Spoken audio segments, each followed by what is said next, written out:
আমরা প্রায়ই একটা কথা শুনি তাই না, যে উন্নয়নের জন্য পরিবেশকে তো একটু আধটু ছাড় দিতেই হয়। কিন্তু আসলেই কি ব্যাপারটা তাই?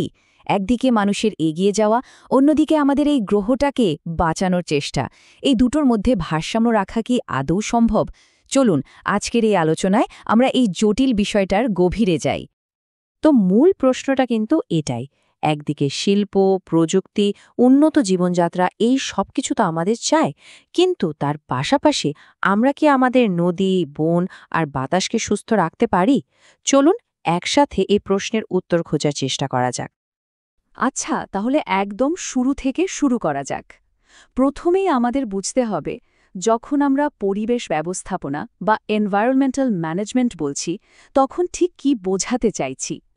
সহজ করে বললে এটা কোনো এলোমেলো ব্যাপার না, এটা একটা খুব গোছানো পরিকল্পনা, যার মাধ্যমে আমরা প্রকৃতির সম্পদ, যেমন ধরুন জল, বাতাস বা মাটি, এমনভাবে ব্যবহার করি যাতে সেটা ভবিষ্যতের জন্য টিকে থাকে। এর মূল লক্ষ্য হল দুটো: এক, দূষণ কমানো, আর দুই, একই সাথে মানুষের জীবনযাত্রার মান উন্নত করা। এখন এই স্লাইডটা কিন্তু বেশ ইন্টারেস্টিং। দেখুন, পরিবেশ ব্যবস্থাপনার প্রধানত তিনটে দিক আছে। প্রথমটা হলো প্রযুক্তিগত, যেমন কারখানার ধোঁয়া পরিষ্কার করার জন্য আধুনিক ফিল্টার বসানো বা সৌরশক্তির মতো ক্লিন এনার্জি ব্যবহার করা। দ্বিতীয়টা হলো অর্থনৈতিক, মানে পরিবেশ বান্ধব পণ্য তৈরি করে নতুন চাকরির সুযোগ সৃষ্টি করা বা কারখানার বর্জ্য কমিয়ে খরচ বাঁচানো।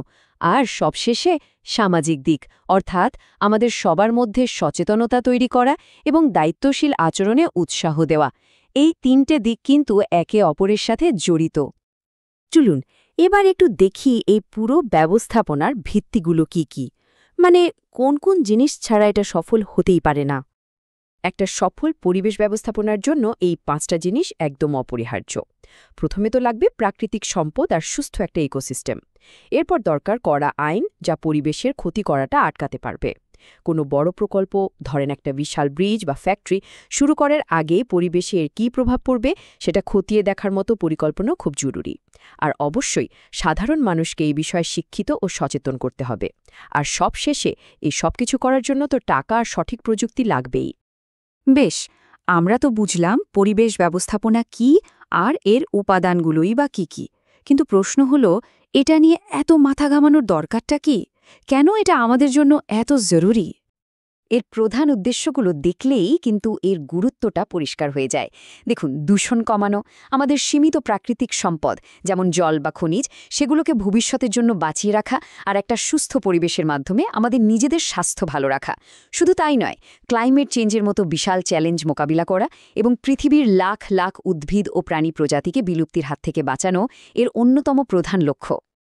সুতরাং একদম আসল কথাটা হলো একটা ব্যালেন্স বা ভারসাম্য তৈরি করা, এমন একটা পৃথিবী গড়ে তোলা যেখানে আমাদের উন্নয়ন প্রকৃতিকে ধ্বংস করবে না, বরং প্রকৃতি আর মানুষ একসঙ্গে বেড়ে উঠবে, উন্নতি করবে।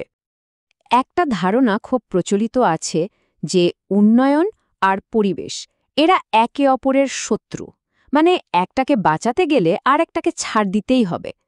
কিন্তু এই ধারণাটা কি আসলেই ঠিক, নাকি এর বাইরেও কোনো পথ আছে? এখানে টেকসই উন্নয়ন বা সাস্টেইনেবল ডেভেলপমেন্টের ধারণাটা চলে আসে। এর মানে হলো, আমরা আমাদের আজকের প্রয়োজন এমনভাবে মেটাবো যাতে আমাদের ভবিষ্যৎ প্রজন্মের জন্য সম্পদ বা সুযোগের কোনো অভাব না হয়। এর মানে কিন্তু উন্নয়ন থামিয়ে দেওয়া নয়, বরং উন্নয়নের পথটাকে আরও স্মার্ট আর বুদ্ধিদীপ্ত করে তোলা। এই স্লাইডটা দেখলে ব্যাপারটা একদম জলের মতো পরিষ্কার হয়ে যাবে। দেখুন, সাধারণ উন্নয়নের মডেলটা শুধু লাভের কথা ভেবে কারখানার বিষাক্ত বর্জ্য সোজা নদীতে ফেলে দেয়। কিন্তু টেকসই উন্নয়নের মডেলটা বলে, না, বর্জ্য ফেলার আগে সেটাকে ট্রিটমেন্ট প্ল্যান্টে পরিশোধন করতে হবে। হ্যাঁ, এতে হয়তো শুরুতে খরচ একটু বাড়বে, কিন্তু লম্বা সময় ভাবলে পরিবেশ এবং মানুষের স্বাস্থ্য দুটোই কিন্তু বেঁচে যাবে। বেশ, তত্ত্ব তো অনেক হলো, এবার চলুন একটু বাস্তবে তাকাই। পরিবেশ ব্যবস্থাপনার জন্য আসলে কি কি পদ্ধতি ব্যবহার করা হয়, এটা কিভাবে কাজ করে? একটা খুব গুরুত্বপূর্ণ পদ্ধতি হল EIA বা এনভায়রনমেন্টাল ইম্প্যাক্ট অ্যাসেসমেন্ট। ধরুন, কোনো এলাকায় একটা বড় ফ্যাক্টরি তৈরি হবে, তো কাজ শুরু করার আগেই বিজ্ঞানীরা সেখানে গিয়ে আয়ু করে দেখেন যে এর ফলে পরিবেশের কি কি ভালো বা খারাপ প্রভাব পড়তে পারে। আর সেই রিপোর্ট অনুযায়ী খারাপ প্রভাবগুলো কমানোর জন্য আগে থেকে পরিকল্পনা করা হয়। এছাড়া আরও অনেক কৌশল আছে, যেমন সরকার কঠোর আইন তৈরি করে এবং সেটা যাতে সবাই মানে তা নিশ্চিত করে। বিভিন্ন কোম্পানি বা সংস্থা নিয়ম মানছে কিনা সেটা দেখার জন্য নিয়মিত এনভায়রনমেন্টাল অডিট করা হয়। আর স্কুল কলেজ থেকে শুরু করে সব জায়গায় শিক্ষা আর সচেতনতা বাড়ানো তো আছেই, সাথে অবশ্যই নতুন নতুন ক্লিন টেকনোলজির ব্যবহার। পরিবেশ ব্যবস্থাপনার ব্যাপারটা কিন্তু শুধু বিজ্ঞান বা অর্থনীতির মধ্যে সীমাবদ্ধ নয়, এর একটা খুব গভীর নৈতিক এবং বিশ্বব্যাপী দিকও রয়েছে। মূল নৈতিক প্রশ্নটা এখানেই, আমাদের কি এই অধিকার আছে যে আমরা পৃথিবীর সব প্রাকৃতিক সম্পদ ব্যবহার করে শেষ করে ফেলব আর ভবিষ্যৎ প্রজন্মের জন্য একটা প্রায় ধ্বংস হয়ে যাওয়া পৃথিবী রেখে যাব? উত্তরটা কিন্তু আমরা সবাই জানি, একদমই না। আমাদের এই গ্রহকে রক্ষা করাটা আমাদের একটা নৈতিক দায়িত্ব। বিশ্বজুড়ে কিন্তু এই ব্যবস্থাপনার ধরনটা একরকম নয়। উন্নত দেশগুলো, যারা অতীতে শিল্পায়নের সময় প্রচুর দূষণ করেছে, তারা এখন দূষণ কমানো আর গ্রিন টেকনোলজির দিকে বেশি জোর দিচ্ছে। অন্যদিকে বাংলাদেশ বা অন্য উন্নয়নশীল দেশগুলোর সামনে চ্যালেঞ্জটা দ্বিগুণ। একদিকে তাদের অর্থনৈতিক উন্নয়ন করতে হবে, দারিদ্র্য কমাতে হবে, আবার অন্যদিকে পরিবেশও রক্ষা করতে হবে। আর এর জন্য তাদের প্রায় টাকা এবং আধুনিক প্রযুক্তির অভাবের সম্মুখীন হতে হয়। তাহলে সব আলোচনার শেষে আমরা এই প্রশ্নটার সামনে এসে দাঁড়াই, এই যে আমাদের পৃথিবীকে বাঁচানোর বিশাল দায়িত্বটা, এটা আসলে কার? এটা কি শুধু সরকার, বিজ্ঞানী বা বড় বড় কোম্পানির কাজ, নাকি এই পৃথিবীতে বসবাসকারী প্রত্যেকটা মানুষের কাঁধে এর দায়ভার এসে পড়ে? ভাবনার বিষয়, তাই না? সভ্যতা আর প্রকৃতির মধ্যে যে সংঘাত, সেটা কিন্তু আজকের দুনিয়ার সবচেয়ে বড় চ্যালেঞ্জগুলোর একটা। আজকের এই আলোচনায় আমরা দেখব পরিবেশ ব্যবস্থাপনার মাধ্যমে কিভাবে এই দুটো দিককে একসাথে নিয়ে এগোনো যায়। চলুন এর মূল চ্যালেঞ্জগুলো থেকে শুরু করে সমাধান পর্যন্ত সবকিছু নিয়ে কথা বলা যাক। তো আমরা কিভাবে এগোব? প্রথমে সমস্যাটা ঠিক কী সেটা বুঝব, তারপর এর বিভিন্ন সমাধান নিয়ে আলোচনা করব, আর একদম শেষে আমাদের দেশ মানে ভারতের প্রেক্ষাপটে এর গুরুত্বটা ঠিক কোথায় সেটাও দেখব। আচ্ছা, তাহলে শুরুতেই দেখা যাক মানুষের সভ্যতা আর পরিবেশ রক্ষার মধ্যে মূল দ্বন্দ্বগুলো ঠিক কোথায়। আসলে এটাই হলো সে গোড়ার প্রশ্ন, যা পরিবেশ ব্যবস্থাপনাকে একই সাথে এত জরুরি আর এত চ্যালেঞ্জিং করে তুলেছে। এই যে সংঘাতের কথা বলছি, এর মূল কারণগুলো কি কি? দেখুন, একদিকে অর্থনৈতিক উন্নতির একটা চাপ তো আছেই, তার সাথে বাড়ছে জনসংখ্যা, কিন্তু সম্পদ তো সীমিত। আমাদের আধুনিক জীবনযাত্রাও প্রচুর পরিমাণে সম্পদ খরচ করে, আর সবচেয়ে বড় কথা, অনেক সময়ই আমরা এর দীর্ঘমেয়াদী ফলাফল নিয়ে ভাবি না বা উদাসীন থাকি। তো সমস্যাটা তো বোঝা গেল, এখন প্রশ্ন হলো এর সমাধান কি? চলুন এই চ্যালেঞ্জগুলো মোকাবেলা করার জন্য যে কৌশলগুলো ব্যবহার করা হয় সেই টুলকিটটা একবার দেখে নিই। মূলত 4 রকমভাবে এগোনো যায়। প্রথমত আইন আর নিয়মকানুন দিয়ে নিয়ন্ত্রণ করা, দ্বিতীয়ত অর্থনীতি বা বাজারকে কাজে লাগানো, তৃতীয়ত নতুন নতুন প্রযুক্তি আর বিজ্ঞানকে ব্যবহার করা, আর চতুর্থ, যেটা খুবই গুরুত্বপূর্ণ, সেটা হলো সামাজিক পরিবর্তন আনা, মানে মানুষের সচেতনতা আর শিক্ষা বাড়ানো।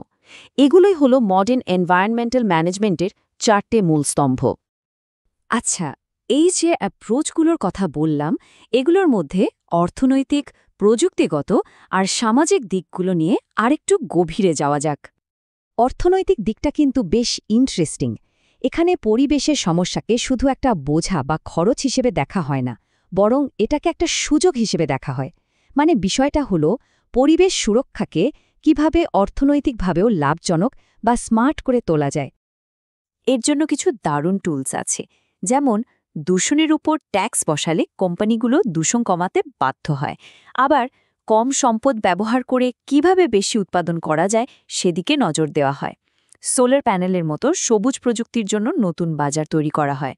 আর দেশে জিডিপি হিসাব করার সময়ও পরিবেশের কতটা ক্ষতি হলো সেটাও হিসাবে ধরা হয়।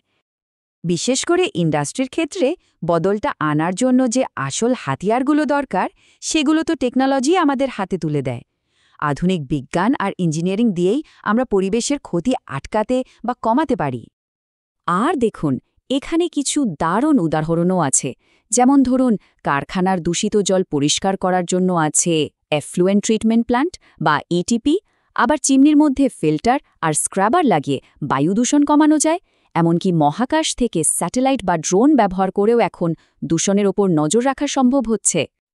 কিন্তু একটা জিনিস ভাবুন, আইন বা প্রযুক্তি যতই উন্নত হোক না কেন, আসল পরিবর্তনটা আসবে কোথা থেকে?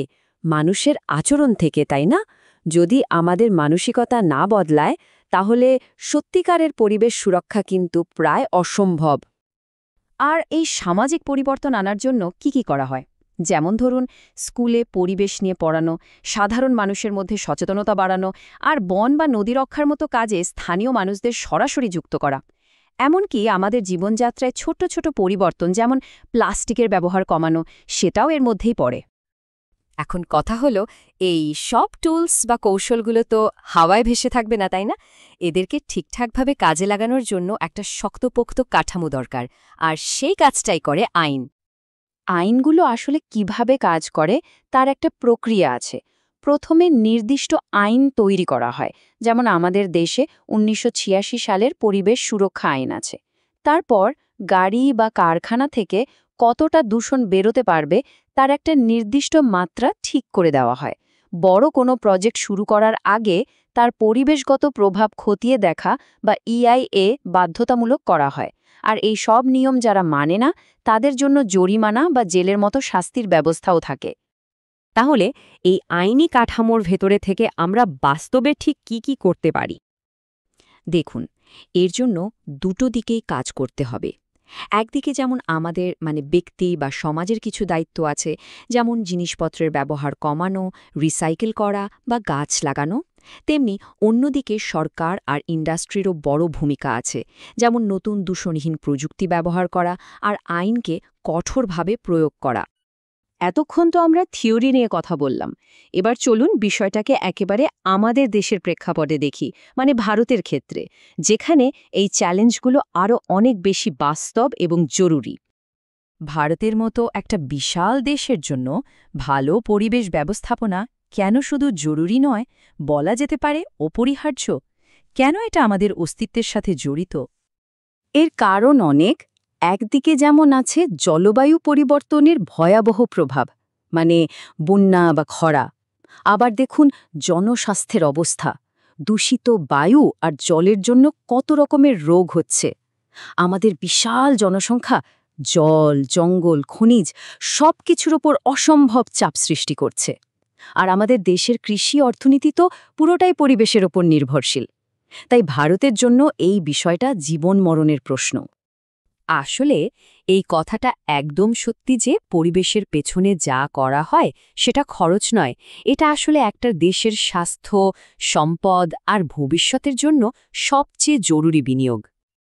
আর সবশেষে একটাই প্রশ্ন মাথায় আসে, এত কিছু তো বলা হলো, আইন, প্রযুক্তি, বড় বড় পরিকল্পনা, কিন্তু এর মধ্যে কোন জিনিসটার শুরুটা আসলে আমাদের নিজেদের হাত দিয়েই হতে পারে?